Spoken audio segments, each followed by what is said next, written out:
নমস্কাৰ সকলোকে স্বাগতম জনাইছো আসাম কেৰিয়াৰ পইণ্ট ইউটিউব চেনেলৰ অন্য এটা নতুন ভিডিঅ' লৈ আজিৰ এই ভিডিঅ'টোত আমি আপোনালোকৰ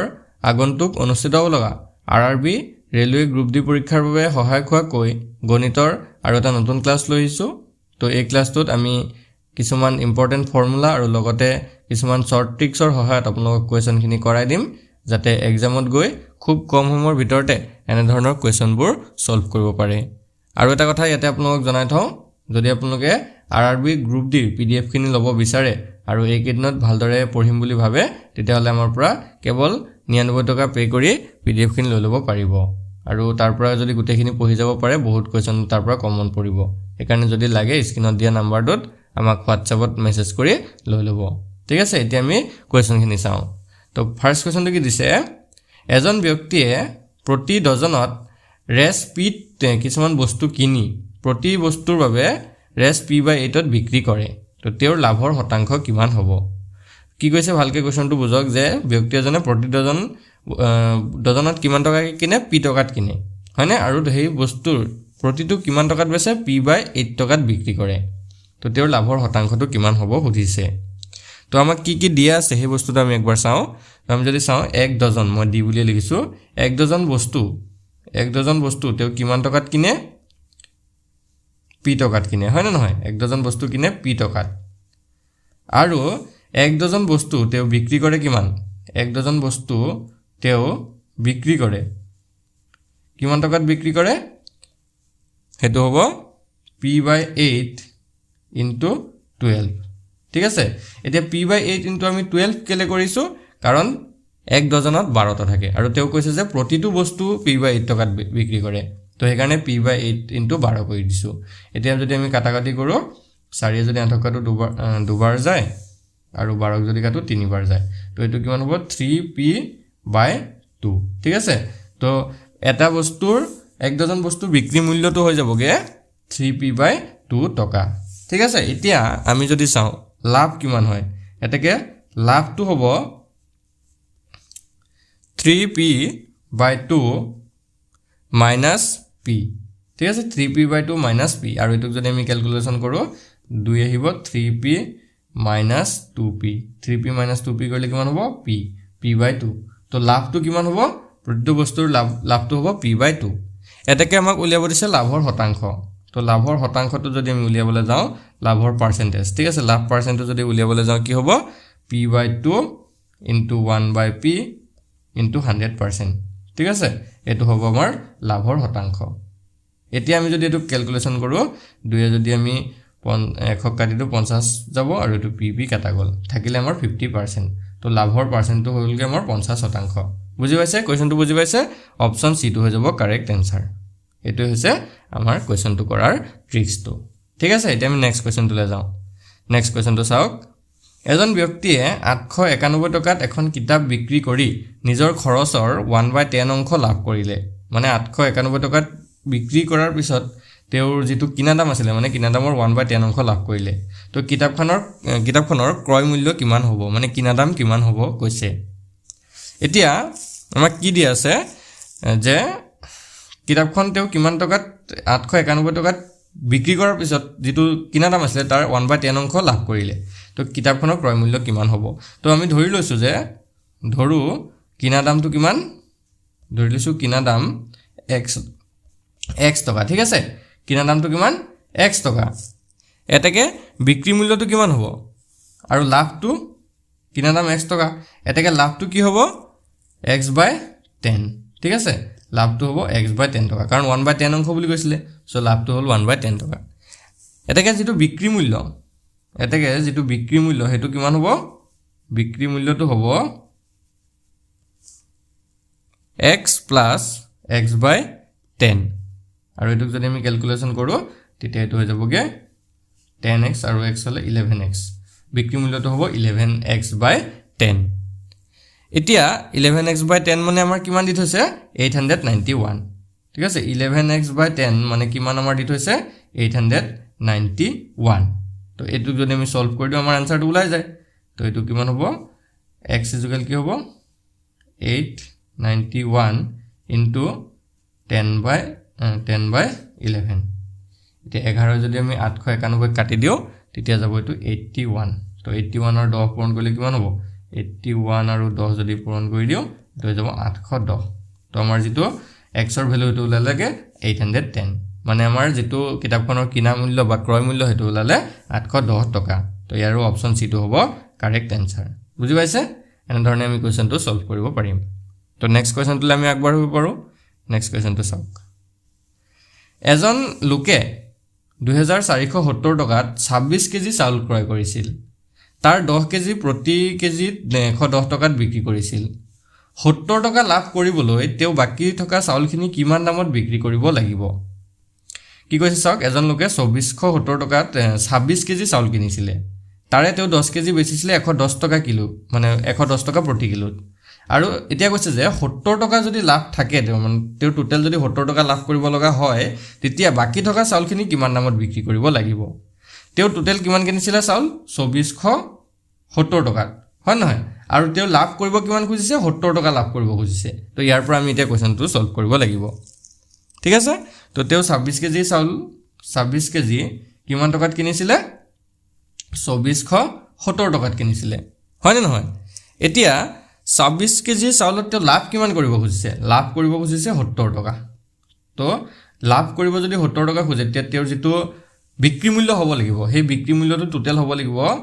তো 0 হাতে হাতে 14 4 উপলে 1 4 কে 5 2 2540 টকা তেও বিক্ৰী মূল্য হ'ব লাগিব ঠিক আছে তেও যেটো প্ৰফিট আৰু লগতে মূলধন সব টোটালটো হ'ব লাগিব 2540 টকা এতিয়া এটা কথা ভালকে মন কৰিব 10 কেজি চাউল তেও কিমান টকাত বিক্ৰী কৰিছে 110 টকা কেজিকে বিক্ৰী কৰিছে তো 10 কেজি ইনটু 110 ঠিক আছে 10 কেজিকে 110 যদি বিক্ৰী কৰে তেও 1100 টকা পালে কিমান টকা পালে 10 কেজি বিক্ৰী কৰি 1100 টকা পালে এতিয়া বাকি আৰু কিমান কেজি চাউল থাকিলে 26 কেজিৰ পৰা 26 কেজিৰ পৰা 10 কেজি গুছি গল থাকিলে 16 কেজি এতিয়া 16 কেজি চাউল তেও কিমান টকাত বিক্ৰী কৰিব লাগিব তো এটো 2500 ৰ পৰা 1100 টো মাইনাস কৰিম 2540 মানে 2500 ৰ পৰা নহয় 2540 ৰ পৰা 1100 যদি মাইনাস কৰি দিও 0 4 5 ৰ পৰা গল থাকিল 4 1 1440 টকাত 1440 টকাত তেও 16 কেজি চাউল বিক্ৰী কৰিব লাগিব তো এতিয়া আমি 1 কেজি চাউলৰ দামটো উলিয়াব পাৰিম 1 কেজি চাউলৰ দামটো হ'ব 1440 বাই 16 আৰু এটো যদি আমি কাটাকাটি কৰি দিও তেতিয়া কিমান ওলাব তেতিয়া ওলাই যাব এটো 90 ঠিক আছে এটো যদি আপোনালোকে হৰণ কৰি চাই 1440 ক 16 ৰে তেতিয়া ওলাই যাব 90 তো তেও এই বাকি 16 কেজি চাউল কিমান টকাত বিক্ৰী কৰিব লাগিব 90 টকা কেজিকে বিক্ৰী কৰিব লাগিব তো অপচন এটো হৈ যাব কাৰেক্ট आंसर প্ৰতি কেজিত 90 টকা কই বুজি পাইছে কোৱেশ্চনটো ভালকে এবাৰ চালক যে 26 কেজি প্ৰথম 26 কেজি তেও 2470 টকাত কিনিছিলে আৰু তেও গুটেই চাউল কিনিত লাভ কিমান টকা লাগে 70 টকা লাভ লাগে তো তেও 2540 টকা টোটাল বিক্ৰী কৰিব লাগিব এতিয়া 10 কেজি তেও 110 টকাকে বিক্ৰী কৰিছিলে যাৰ কাৰণে তেও 1100 টকা পালে হয় নহয় এতিয়া বাকি তেও যেটো টকা এমাউন্ট হেতু থাকি গল 1440 টকা পাব লাগিব তেতিয়াহে 70 টকা লাভ হ'ব তো 1440 টকা কো কিমান কেজি চাউল বিক্ৰী কৰিব লাগিব 16 কেজি চাউল বিক্ৰী কৰিব লাগিব তো 16 কেজি চাউল যদি 1440 টকা হয় 1 কেজি চাউলৰ দাম হ'ব 90 টকা বুজি পাইছে চাগে নেক্সট কোৱেশ্চনটো চাওক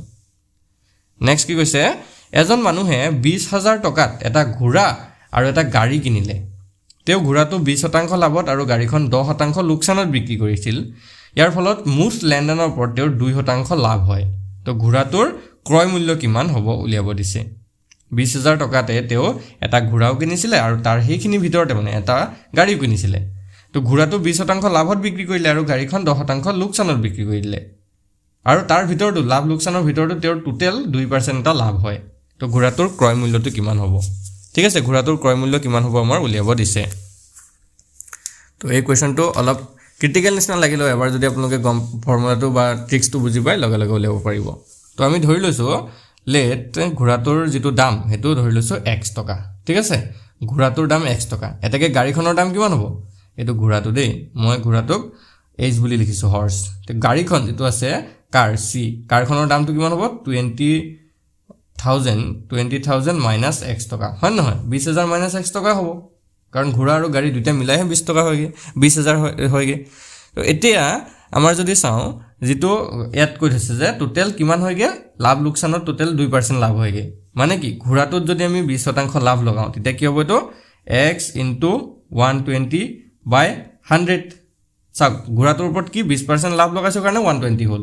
x into 120/100 প্লাস গাড়ীখনতেও কিমান শতাংশ লোকসান হ'ল 10%। তো এটো কি হ'ব 20,000 minus x ইয়াৰ লগত কিমান শতাংশ হেৰি হ'ব 10% লোকসান মানে 90/100 হৈ গ'ল। আৰু ইয়াৰ লগত টোটাল কি হ'ল আৰু কিমান হৈছিল 20,000 টকা। তাৰ পৰা মাইনাস কৰিব লাগিব আমি 20,000 টকা মানে মূলটো 20,000 যদি আমি মাইনাস কৰো তেতিয়া আমি কিমান পাওঁগে 2% লাভ হয়। 20,000 ৰ 2% লাভ 20,000 ৰ 2% লাভ মানে 2/100। এতিয়া আমি এটো ক্যালকুলেশন কৰিব লাগিব ঠিক আছে। আৰু এটো যদি আমি ক্যালকুলেশন কৰো ওপৰত মই কৰি দিছো চাওক অলপ দীঘলীয়া ক্যালকুলেশন হ'ব। এটো যদি 0 0 কাটিলো আমি যদি 6 2 ৰে যদি কাটিটো 6 যাব আৰু ইয়াত 5 হ'ব মানে ওপৰত থাকিব 6x/2 সৰি 6x/5 তাৰ পিছতে প্লাস হ'ল ইয়াতে যদি আমি চাও 0 এটা কাটিলো 9 into 20,000 minus x by কিমান থাকিব 10 তাৰ পিছতে মাইনাস কিমান থাকিব 20,000 থাকিব আৰু ইফালে দুটা 0 যদি কাটি দিও ইয়াত থাকিব 200 পূৰণ 2 মানে 400 হল। এইখন হল কি আমাৰ ইকুৱেশনটো অলপ ইকুৱেশনটো সৰু কৰিলো। এতিয়া আমি তলৰকন মুছি দিছো ওপৰকন চাও এখন যদি আমি সলভ কৰি দিও অলপ সলভ কৰোতে অলপ চিন্তা কৰিব লাগিব কাৰণ দীঘলীয়া সমীকৰণ হয় ন। এতিয়া আমি যদি ইয়াত লখাগো এই 20,000 টো ইফাল লৈ যাম মাইনাস টু প্লাস হৈ যাব তেতিয়া 5 আৰু 10 ৰ লখাগো ললো 10 ইয়াত হৈ যাবগে তেতিয়া 12x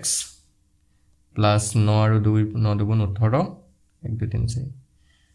18 লগত তিনটা শূন্য আৰু ইফালে যদি আমি 20,000 টো ইফালে যোগ হৈ যাব তো 20,400 হ'ব ঠিক আছে। এতিয়া 10 টো ইফালে লৈ যাম আৰু ইয়াত 9x একটা থাকি গল দে মাইনাস 9 আৰু x পূৰণ হ'ব 9x ঠিক আছে।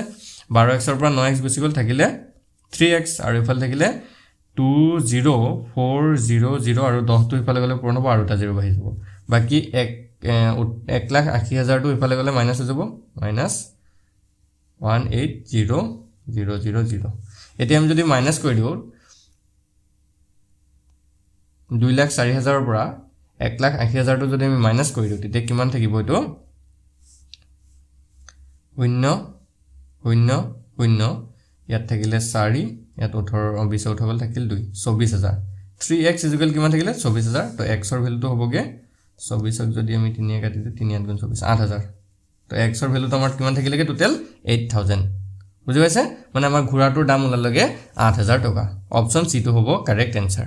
বুজি পাইছে অপচন সি টো হ'ব কারেক্ট आंसर। কোৱেশ্চনটো অলপ দীঘলীয়া হয় প্ৰেক্টিস কৰিব আপোনালোকৰ আহি যাব যিমান প্ৰেক্টিস কৰিব সিমান আপোনালোকৰ কোৱেশ্চনটো সোনকালে কৰিব পাৰিব। নেক্সট কোৱেশ্চন এজন মানুহে 25% লোকসানত এটা বস্তু বিক্ৰী কৰিলে 6,750 টকাত তো 15% লাভত বিক্ৰী কৰিলে আৰু বিক্ৰী মূল্য কিমান হ'ল হেতেন। তো এটা কি কৈছে যেটো বিক্ৰী মূল্য SP মানে সেলিং প্ৰাইস এটো হৈছে কিমান 6,750 টকা হয় নহয় আৰু লোকসান মানে লস তো কিমান হয় 25% ঠিক আছে লস তো আছিল 25% যদি 25% তে লোকসানত বিক্ৰী কৰে 6,750 টকা হয়। এটা কৈছে যে 15% যদি লাভত বিক্ৰী কৰে তেতিয়া ইয়াৰ বিক্ৰী মূল্যটো কিমান হ'ল হেতেন। তো যেটো কিনা মূল্য CP 25% যদি 6,750 টকা হয় তেতিয়া যেটো CP এটো কিমান হ'ব 100/75 75 কেলে হ'ল 25% লোকসান হোৱাৰ কাৰণে 100 ৰ পৰা 25 মাইনাস হৈ 75 পাতিছো ইনটু 6,750 আৰু এটো যদি আমি কাটাকাটি কৰো তেতিয়া এটো হৈ যাব 90 100 আৰু 90 পূৰণ কৰিলে 9,000 ঠিক আছে। তো যেটো কিনা মূল্য বা CP হেতু হৈ গলগে 9,000। এতিয়া আমাক কৈছে যে যদি 15% লাভত হেতু বিক্ৰী কৰা হলতেন তেতিয়া বিক্ৰী মূল্য কিমান হলতেন। তো 15% যদি প্ৰফিটত 15% প্ৰফিটত যদি বিক্ৰী কৰা হয় বিক্ৰী কৰিলে হেতেন তেতিয়া যেটো বিক্ৰী মূল্য হেতু হলতেন 115 ডিভাইডেড বাই 100 ইনটু 9,000 115 কেলে পাতিছো কাৰণ আমাৰ 15% লাভত বিক্ৰী কৰিছো একাৰণে প্লাস হৈছে 1 ৰ লগত। এতিয়া যদি এটো কাটাকাটি কৰো দুটা শূন্য কাটিলে 115 আৰু 90 পূৰণ কৰিলে এটো হৈ যাবগে 10,300 ঠিক আছে। তো 10,300 টকাত আমাৰ হে বিক্ৰী মূল্য হলতেন। অপচন ইয়াৰে 10,350 সৰি এটো 350 হ'ব আপোনালোকে পূৰণটো কৰি চাব 10,350 তো অপচন সি টো হৈ যাব কারেক্ট आंसर বুজি পাইছে অপচন সি টো হৈ যাব এটা কারেক্ট आंसर। তো আমি এই পাঁচটা কোৱেশ্চন চালো আজি খুবেই ইম্পৰ্টেণ্ট কুৱেশ্যন হয় আৰু এইবিলাক অলপ ইউনিক কুৱেশ্যন হয় আৰু এনেধৰণৰ কুৱেশ্যন কিন্তু এটা বা দুটা আহি যায় তো এইবিলাক ভালকৈ চাই যাব ঠিক আছে আৰু যদি PDF-খিনি লাগে তেতিয়া আমাক মেছেজ কৰিব 8133840965 এই নম্বৰটোত মেছেজ কৰি লৈ ল'ব পাৰিব